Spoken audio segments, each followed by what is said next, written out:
Welcome back. Hollywood's notable names are getting ready for fashion's biggest night out tonight. The theme of this year's Met Gala is costume art, and the dress code is fashion is art. So guests are expected to dazzle in looks depicting fashion as embroidered art form. And returning this year is one of India's most celebrated designers, Manish Malhotra. The Bollywood costume designer is no stranger to the American red carpet. He's dressed people like Rihanna, J-Lo, Beyonce, and the Kardashians. Take a look at part of my conversation with him in Mumbai, India. Who was the first American celebrity that you dressed? We started dressing up a lot of international models, and J-Lo wore a piece of jewelry, Rihanna wore a piece of jewelry, and I think that's how it all started.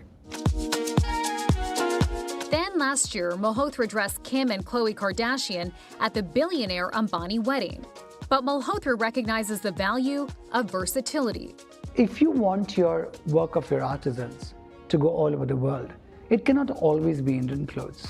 He designed this dress for Jennifer Lopez's 55th birthday and created these chaps for Beyonce's Cowboy Carter tour. But his biggest moment in American fashion happened last year. It was made for Coco Jones. I wanted a vintage vibe. Designing 3 looks for the Met Gala, including his own. I wanted this to become with time something that is our, like our heirloom piece. More than 100 craftspeople worked on it. Was there one moment where you really thought to yourself, I can't believe this is happening right now? I don't think I've had the time to think that. I really haven't.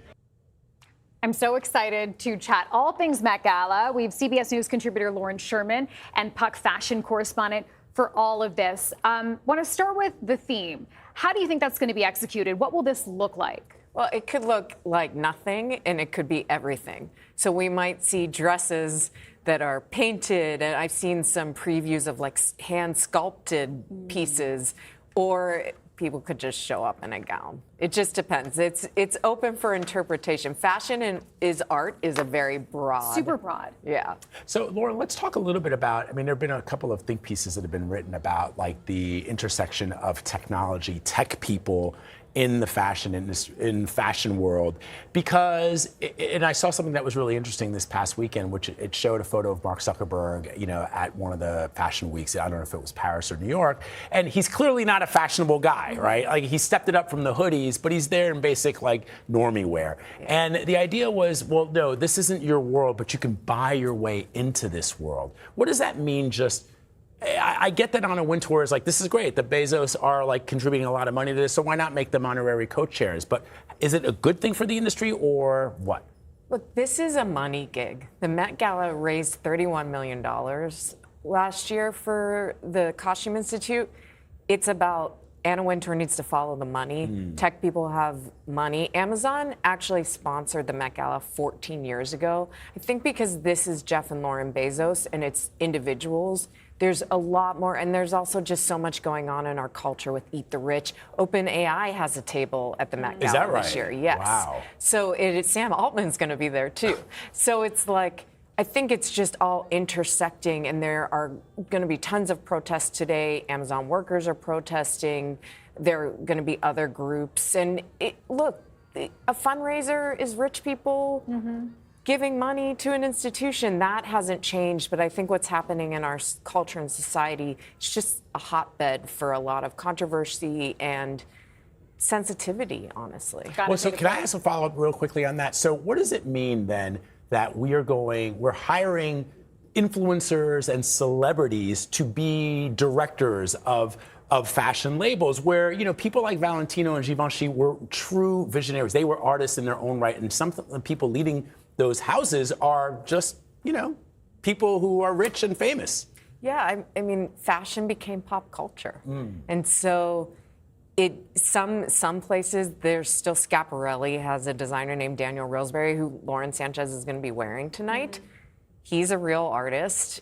But then Pharrell is running Louis Vuitton, and Pharrell's been designing clothes for 20 years, but we think of him as obviously a musician. So it is kind of just, again, the industry became this global juggernaut of commerce, and you got to get as many people to buy stuff as possible. And how do you do that? By having a celebrity front a fashion. One of the most respected fashion lines in the world is The Row, run by Mary-Kate and Ashley Olsen. They haven't been actors for 20 years. They're true fashion designers. But the reality is they wouldn't have been able to do it if they hadn't done Full House. It's accessibility for sure. Also want to ask about the vibes this year, right? Because Anna Wintour just stepped down. She's not in charge of Vogue anymore. She'll obviously be prominent at this event. Is that going to change the tone? She's still in charge of Vogue. She's still the global editorial director, but Chloe Mal now runs the U.S. market. I'm sure Chloe, she has always co-hosted the Friday night party that they do before the Met. This year, she really stepped it up. It was very her vibe. And I know she's sort of leading the charge in terms of the coverage. But look, the Met is Anna Wintour's. That is her thing. It's her true legacy, and it will be for as long as she can do it, she will do it. And we should point out that it's also for a good cause. It gets lost in the messaging, but it raises a lot of money for the Met. It really does. Yeah. It's true. It's complicated, but in the end, it's a fundraiser for a public institution. That's right. I'm excited. This is her Super Bowl. It is Fashion Super Bowl for sure. Lauren Sherman, thank you so much. Thanks for having me.